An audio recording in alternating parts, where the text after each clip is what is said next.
Peace. What's good? This is your brother C Knowledge, aka Doodlebug from the world famous Diggable Planets. Hey yo, this your man CHJ of Duck City. This your man in the cut of Duck City. Hey yo, this is Ed Dav. Yo, what up, what up? It's your boy Hells, yeah. Rockin' Yellow in the building, man, we turned up. Yeah, it's your boy Neff Dallas, and I'm rocking with the Mixtape Show. To the Mixtape Show. Mixtape Show. Mixtape Show. The Mixtape Show. The Mixtape Show. My main man's DJ Kawan.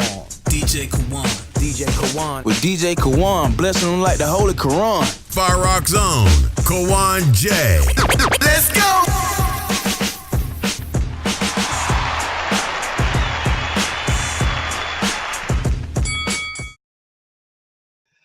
All right, welcome back to the Mixtape Show. It is time for the Artist of the Week interview. And the Artist of the Week interview is sponsored by Art by Guilty Da Vinci and MJ's Hip Hop Connects. And on the other line, we have a really, really special guest this week, man. We got, I don't even have to go with a resume. If you listen to the group Arrested Development, you already know what this is, man. We have Speech calling in from the Mixtape Show. Appreciate you calling in, sir. How are you?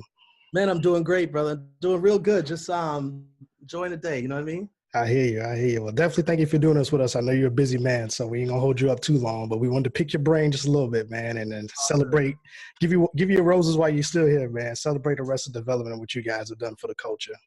Thank you, brother. Man, I appreciate it. Well, I want a quick story before we get started. I gotta share a quick hip hop story with you guys. I was born and raised in New York. My great grandmother, who's still around, she's 97 years old. You know, like I said, I wasn't a street dude, but but Arrested Development was that thing for me and hip hop that helped me connect, because I wasn't into the street music and the gang banging music. So when Arrested Development came out, that was me. That was my vein right there. And so I used to always watch you guys like on the Young TV Raps and the Rap Cities and all of that. And so my great grandmother would always sit and listen, and she really loved Tennessee, and she would sing that track. Wow, that means a lot to me.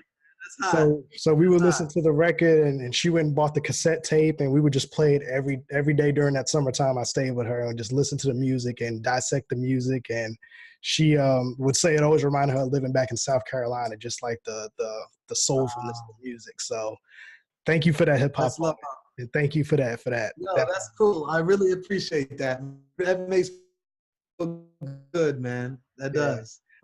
Thank you. So, two-time Grammy winner, put out 5 solo albums since 1996. The band got back together in about 2000. You guys have been hitting the road and touring across the world.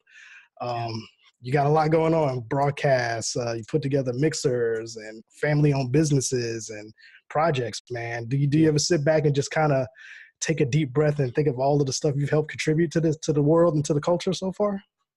Yeah, I mean, I do get a chance to chill sometimes. I'm married, 28 years together with my queen. And, me and her like to just chill out sometimes, watch a movie, chill out, take a walk, you know what I mean? Do hiking or stuff like that. And we just reflect on it all, because it is a journey, you know what I mean? I'm 50 years old now. I've been doing music professionally in a bigger way for 30 years, you know what I'm saying? So it's been a long time doing this. And you witness and meet a lot of incredible people, go a lot of incredible places, and perform with a lot of incredible artists. Mm-hmm. So, you do reflect and just think back on what God has sort of taken you through. And it's an amazing journey. So, yeah, it's real cool. It's real cool. I'm very, very glad. Does it still kind of take you back a little bit when you like do festivals and just see all of those people singing the songs that you helped create and write? Dude, it never gets old. It never gets old, for real. Like, it always feels amazing. Music is that powerful thing. Like, I mean, we'll be in the middle of Poland, bro. We'll be in Australia or Asia or Africa, and the music is just so powerful, man. It's like, that even though you may not have everything in common with them in language and other things, the music resonates in such a way that people's connected, and it's a powerful medium, and I have total respect for this art form. Definitely. Like I told you see how I connected me and a 97-year-old, and exactly. You know what I mean? Like that's cool. And I can probably go back to her house now. She still probably has that cassette because she keeps everything because she's still around. And right, exactly. Yeah. That's just like I said, hip hop is music. Good music in general is just a beautiful thing. How it helps connect people, man. So I agree with that. I know we got some other stuff going on too. You do the mixer, and you do have a weekly is it a podcast or a broadcast called the Musical Safari? I gotta change that on my bio. Both of those things I used to do. I don't do them right now.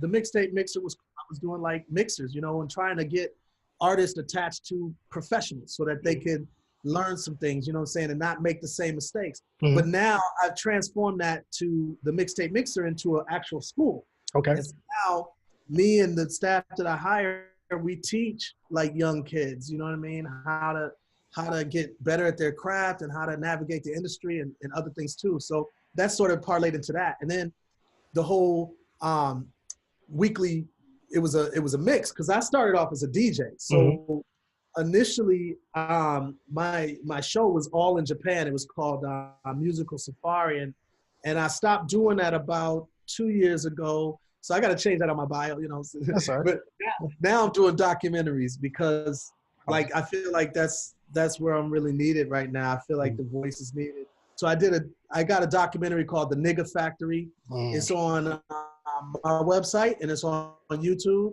It's got over 1 million views throughout the social media.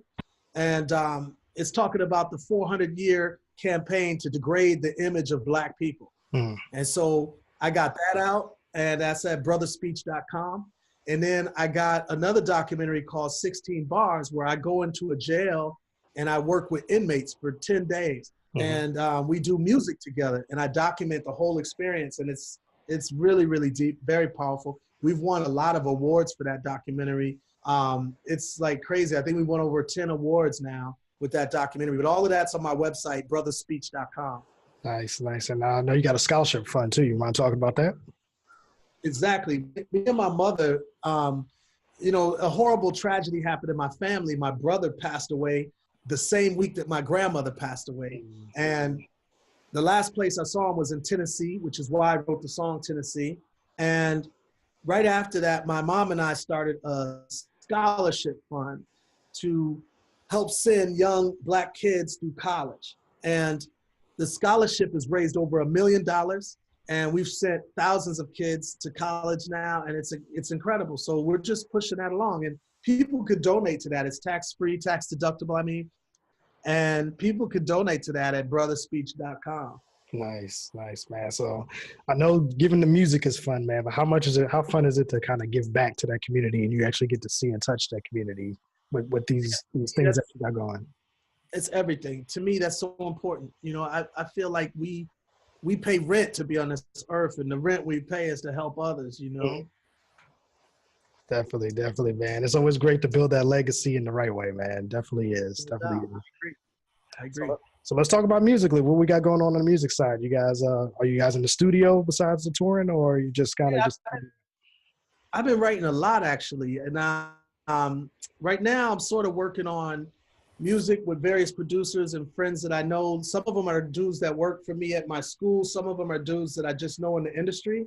So I've been working on music in that light. I've also, you know, like Arrested Development dropped a new project about, I think it has 6 or 7 tunes on it. It's on our website. It's called Craft and Optics. It's a hot record. Okay. Really inspired by that joint. And then, sorry, my phone's ringing.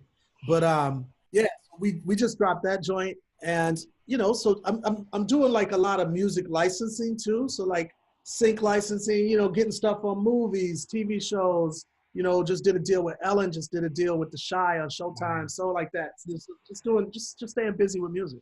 Nice. And as a veteran in the game, man, how important is that business aspect? Because that's one of the things we like to preach on the show is know the business first, always be creative, but definitely learn that business side first. Yeah, it's very important, you know, to try to understand it. I mean, the music industry is constantly changing. So I personally tell people, get around people that you like to be around, you know, people that you trust, people that are good people, good-hearted people. I try not to work with any snakes. You know, if I sort of can spot a snake from far away, and I just stay away. I don't even try to entertain the thought. So I try to work with people that I really respect, and they respect me, and we have mutual respect, and it makes it go smoother.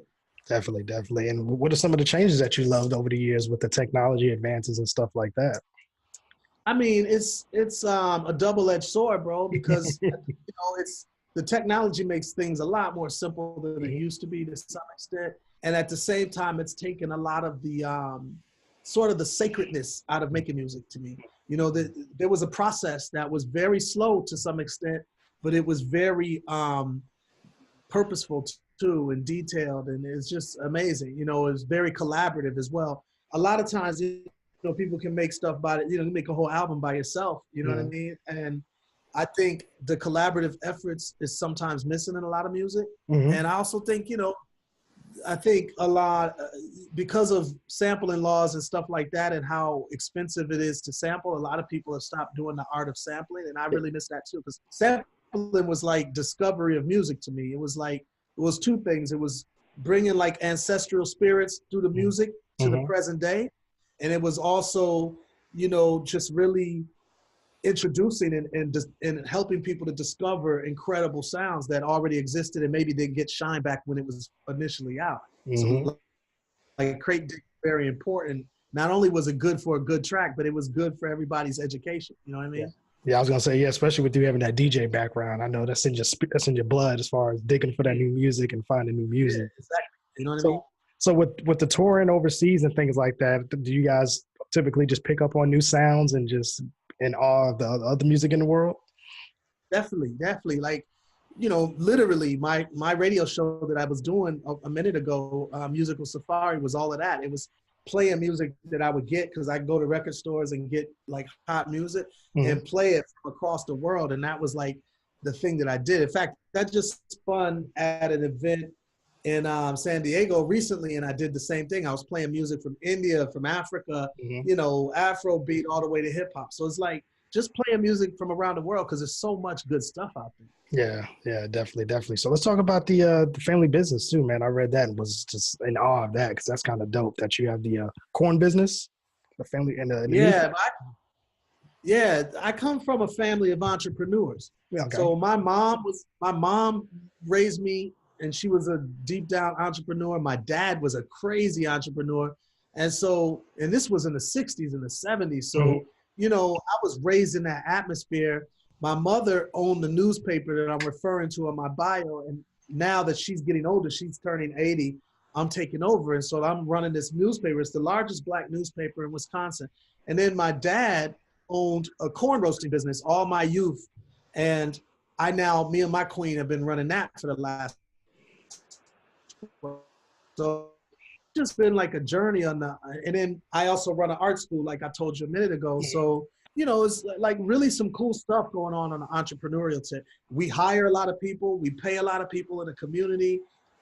We invite people into the community. So to me, it's one of those efforts to keep the community enriched, empowered, you know what I'm saying? So and plus of course, you know, bring something to the community as far as the service is concerned. Definitely, man. Was anybody out there you want to shout out, or any way we can get in contact with you if somebody wants to do some sort of business with you? What's the best way you can get a hold of you?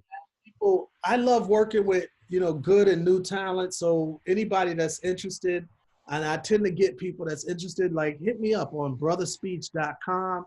Sign our email, our mailing address, our mailing list, because we'll be doing shows, you know what I'm saying? Like Arrested Development still tours a lot. So we'll likely be in your town or your country. So, you know, hit our mailing list as well. And that's allbrotherspeech.com. Definitely. Well, Speech Brother, I definitely thank you for joining us, man, and much success to all your projects out there. And if you guys have anything you want to promote, any promotional videos, anything like that, have them send it our way, man. We can help promote it on the station and our TV platforms too. We definitely want to help out as best as we can. I will. Like as soon as I'm done with these interviews, I'll hit you up and I'll do stuff. Definitely, Brother Speech, man. We thank you for your time, man. I know you're busy, man, so I definitely appreciate you taking a couple minutes out talking with us here on the Mixtape Show. And any way we can help out spread the word, we definitely gonna do that for you, man.